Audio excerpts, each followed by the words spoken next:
Hello viewers at home, my name is Akinwale Shifalabo. You are welcome to another edition of online class packaged by eTUTORs. Today, I would like to shed light on grammatical names and function, a segment under comprehension passage. It is quite unfortunate that a lot of students fall prey of the examiner by writing the wrong answer when it comes to the aspect of grammatical names and function.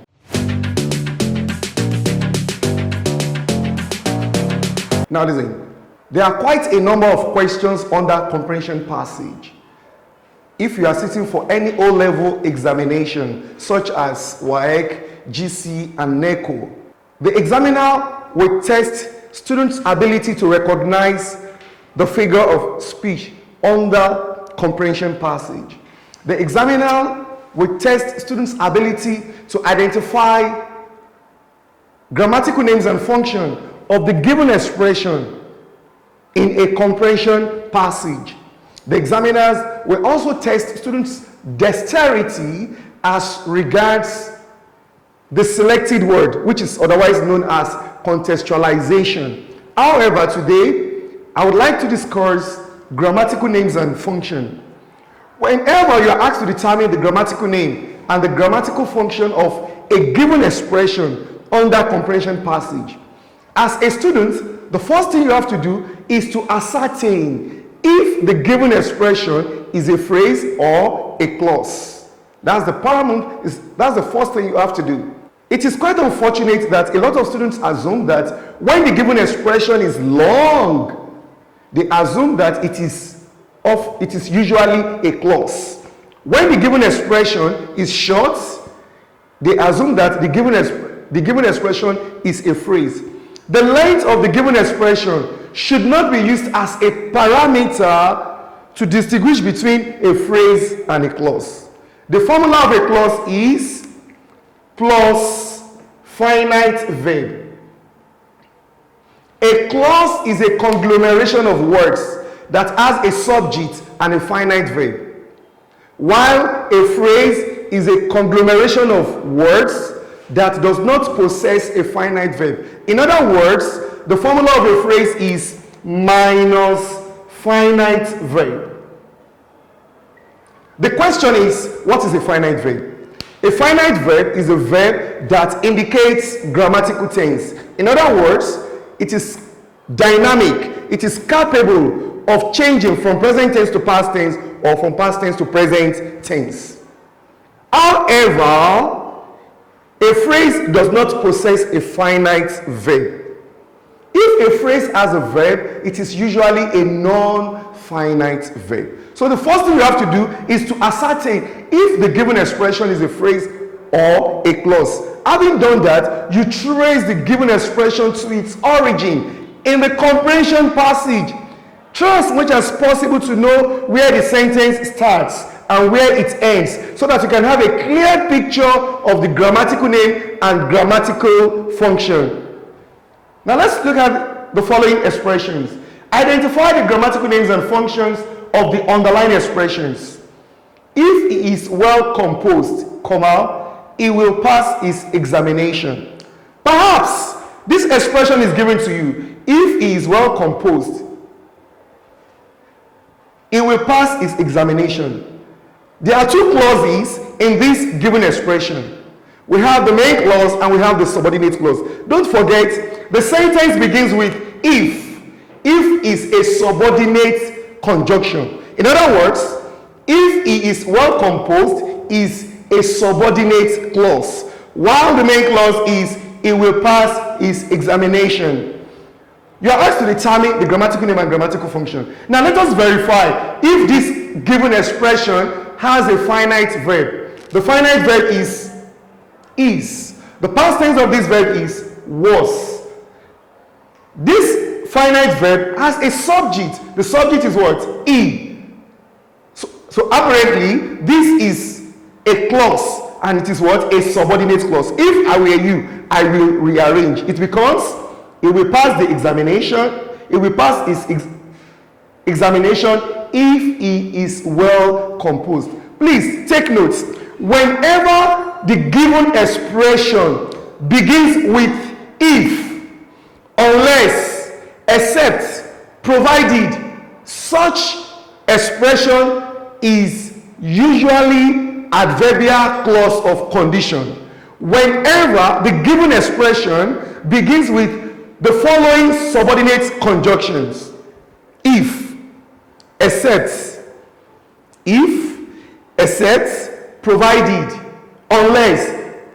The grammatical name of the given expression is usually adverbial clause of condition. What is an adverbial clause? An adverbial clause is a subordinate clause that modifies the verb in the main clause by telling us how, when, where, under what condition an action is implemented. So the grammatical name of this given expression, grammatical name is adverbial clause of condition. The indicator is if. So the grammatical name is adverbial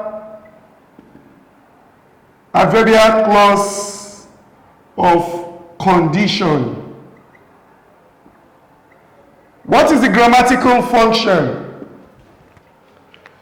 An adverbial clause modifies the verb in the main clause. So what will be our main clause here? The main clause is it will pass its examination. So it modifies the verb will pass. It modifies the verb will pass.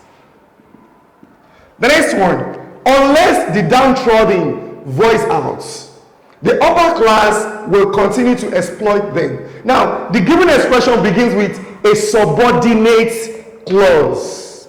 So if I were you, I will rearrange. It becomes the upper class will continue to exploit them unless the downtrodden voice out. So unless the downtrodden voice out, the upper class will continue to exploit them. Now listen, in as much as this given expression, this clause begins with unless, this is an indicator that the expression is adverbial clause of condition. What makes it a finite verb? There is a verb, a voice out, which is a phrasal verb, okay, with one particle. Okay, so the grammatical name is adverbial clause of condition. Clause of condition. Adverbial clause of condition. What is the grammatical function?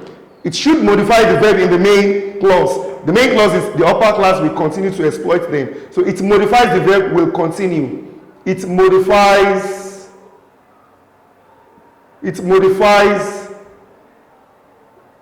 the verb will continue. Then the third one, when his name was mentioned, he took to his ill. When his name was mentioned, he took to his ill. Let us rearrange. He took to his ill when his name was mentioned. So we have two clauses. The sentence begins with a subordinate clause.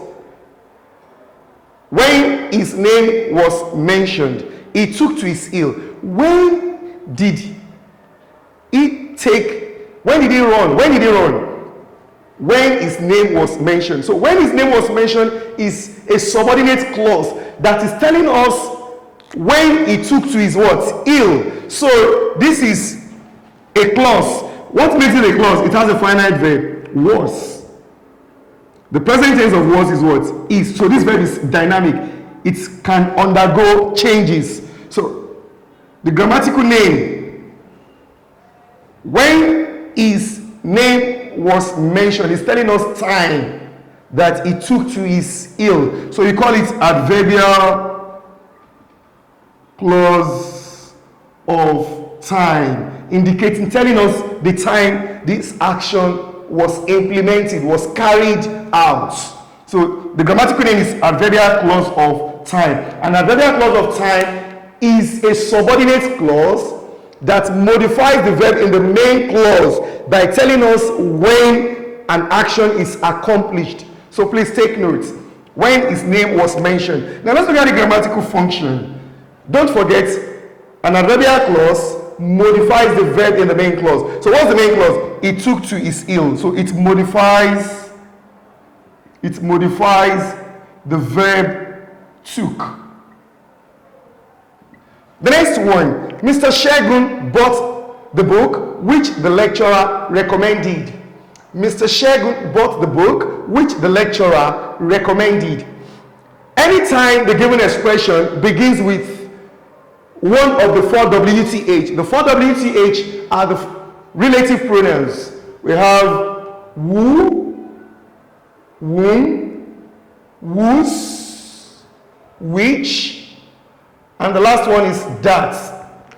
So when the given expression begins with a relative pronoun such as who, whom, which, whose, and that, there is tendency that it could be an adjectival clause as long as there is an antecedent, as long as the word preceding which is what? A noun. Mr. Shegun bought the book which the lecturer recommended. The word preceding which here is what? Book. Book is a noun. So an adjectival clause qualifies its antecedent, qualifies the noun preceding it. Mr. Shegun bought the book which the lecturer recommended. Which the lecturer recommended is a clause. What makes it a clause? It has a finite verb. The finite verb is recommended. So which the lecturer recommended is describing the book Mr. Shegun bought. So definitely this given expression is an adjectival clause. Grammatical name, adjectival clause. Adjectival clause. What is the grammatical function of place? Which verb does it modify? It modifies the verb bodied.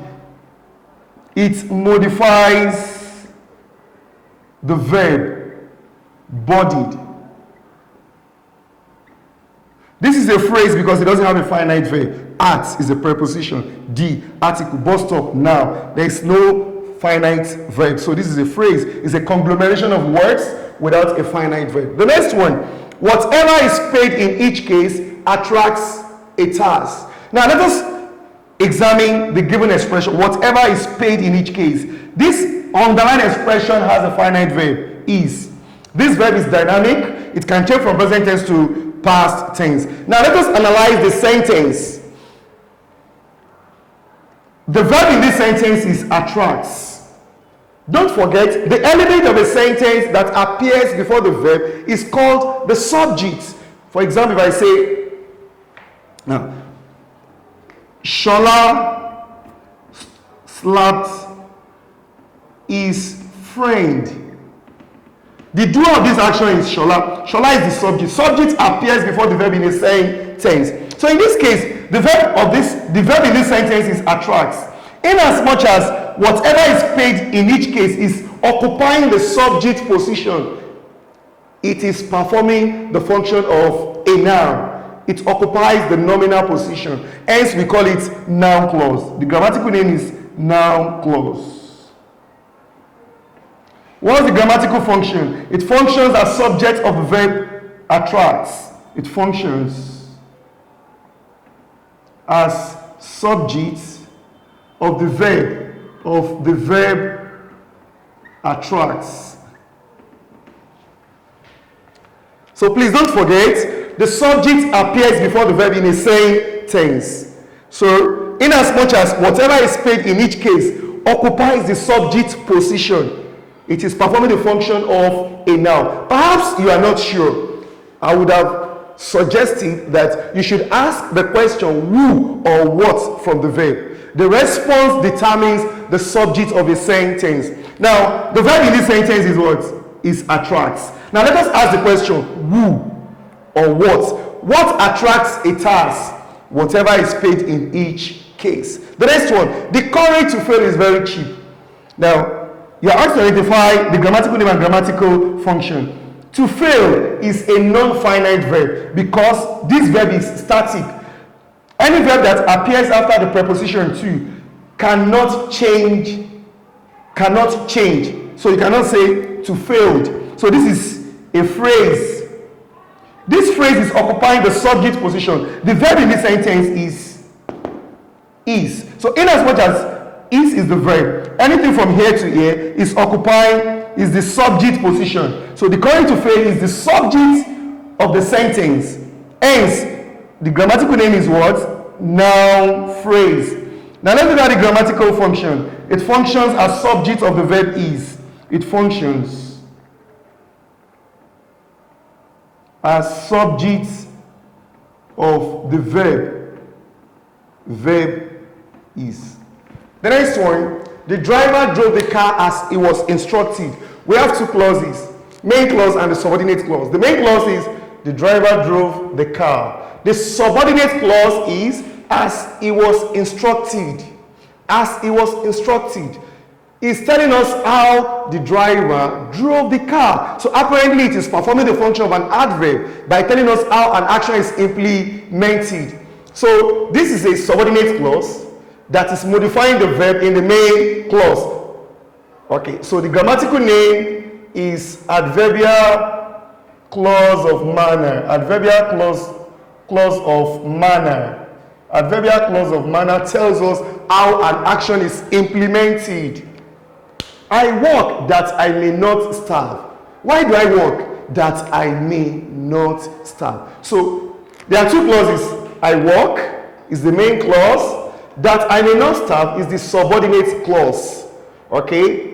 Now, that I may not starve is telling us why I work. So the grammatical name is adverbial clause of reason. An adverbial clause of reason is a subordinate clause that tells us why an action is carried out. So the grammatical name is adverbial clause of reason. Adverbial clause of reason. Grammatical function, it modifies the verb work. It modifies the verb work. The next one, he failed his examination though he worked hard. Please, anytime the given expression begins with though, although, even though, there is no doubt about it, it is usually an adverbial clause of concession. Adverbial clause of concession begins with though, although, even though. So the grammatical name is adverbial clause of concession. Adverbial clause of concession. The next one, eating once in a day is not healthy. Now, if we are to analyze this sentence, the verb in this sentence is. Eating once in a day is occupying the subject position. Perhaps you are not sure. Let us ask the question, who or what from the verb. What is not healthy? Eating once in a day. If you want to determine the subject of a sentence, identify the verb in the sentence, ask the question who or what from the verb. The response determines the subject of the sentence. So eating once in a day is a phrase. It doesn't have a finite verb. So eating here is a gerund. As long as it is not preceded by the primary auxiliary verb such as is, was, are, and where, you treat it as a non-finite verb. So the grammatical name is noun phrase. What's the grammatical function? It functions as subject of the verb is. It functions as subject of the verb is. The next one, Paris, the capital of France, accommodates foreigners. The capital of France in this given expression is an appositive. An appositive is a group of words that renames the noun preceding it.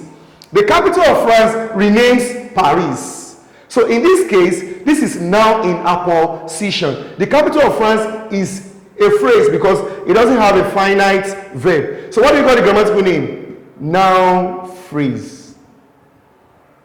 Grammatical function, it functions as noun in apposition to Paris. The next one, a bevy of lady entertained the audience. A bevy of lady. The verb in this sentence is entertained. So if the verb is entertained, any group of words that appear before the verb is the subject. So a bevy of ladies is the subject of the same tense. So the grammatical name is noun phrase. Noun phrase. Grammatical function. It functions as subject of the verb entertained. Mr. Wale left the class because Aishat farted loudly. Because Aishat farted loudly is an adverbial clause of reason. An adverbial clause of reason usually begins with that, since, and because. What is the grammatical function? It modifies the verb left. And the last one, Bola Tinubu, the president of Nigeria, is a Democrat. The president of Nigeria is now in opposition.